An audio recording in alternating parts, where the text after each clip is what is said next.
ভালোবাসার সপ্তাহ শুরু হয়েছে। আমার বেশ লাগে। অন্তত এরকম গেড়ে ভাবনা আসে না যে হে এক নতুন আদিক্ষেতা।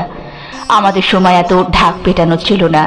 আজকাল সবকিছুতেই আদিখলার মতো সেলিব্রেশন ইত্যাদি ইত্যাদি। কেন করবে না ভাই? সুযোগ আছে যখন কেন করবে না?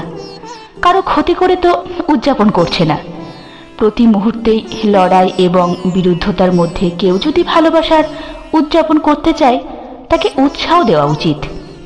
কেউ বলতেই পারেন এসব বিদেশি কালচার। তো আমাদের প্রতিদিনের ব্যবহারযোগ্য 90% জিনিস বিদেশি, নিয়মকানুন বিদেশি, খাদ্যাভ্যাস বিদেশি। আমরা কি সেগুলো ছেড়ে দেওয়ার স্বদেশী আন্দোলনে নেমেছি কখনো? নাকি আজ আর সেরকম অবকাশ আছে? যার ভালোবাসা উদযাপন পছন্দ নয় তিনি তার মতো প্রকাশ করতেই পারেন, তার সঙ্গে কোনো বিরোধিতা নেই। যা বলছিলাম, আমার বেশ লাগে। কতগুলো সম্পর্ক টিকে যায় শেষ পর্যন্ত। এ নিয়ে তেতো আলোচনা আজ থাক, কিন্তু আজও বহু মানুষ ভালোবাসতে জানে। এটা সবচেয়ে পজিটিভ দিক। ভালোবেসে সম্পর্ক তৈরি হয়। শুধু প্রেমিক প্রেমিকা নয়, সব রকম সম্পর্ক। আমার প্রশ্ন, আমরা কি এটা জানি কোন সম্পর্ক আমাদের জীবনে আশীর্বাদ? একটা পুরনো লেখা আজ হাতের কাছে পেলাম এই বিষয়ে।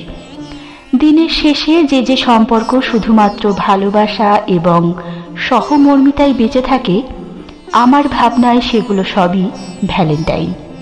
কারণ সব সম্পর্কে দলিল হয় না। চূড়ান্ত দুঃসময়ে চোখ বন্ধ করলে যে মুখ ভেসে ওঠে সে সম্পর্কে লেখাপড়া অপ্রাসঙ্গিক। দিনের যে কোনো মুহূর্তে যাকে অবলীলায় ভরসা করা যায় সে সম্পর্কে শিলমোহর অপ্রয়োজনীয়। আমি আছি তো, চিন্তা কি? একটা ছোট্ট প্রকাশ। যখন পাহাড় প্রমাণ উদ্বেগের সামনে শক্তিশীল হয়ে দাঁড়ায় সে সম্পর্কে কেন শব্দের অবকাশ নেই? দৃশ্যমানতার বাইরে থাকা অবস্থায় যদি শুধু অনুভবে কোনো না বলা অবস্থান ধরে ফেলা যায় সে সম্পর্কে কখনো পেছন ফিরতে নেই। লেখাপড়া সহ শিলমোহর যুক্ত দলিল কোনো সম্পর্ক বাঁচাতে পারে না। অন্য একটা লেখাপড়ার শিলমোহরে সেটা অতীত হয়ে যায়।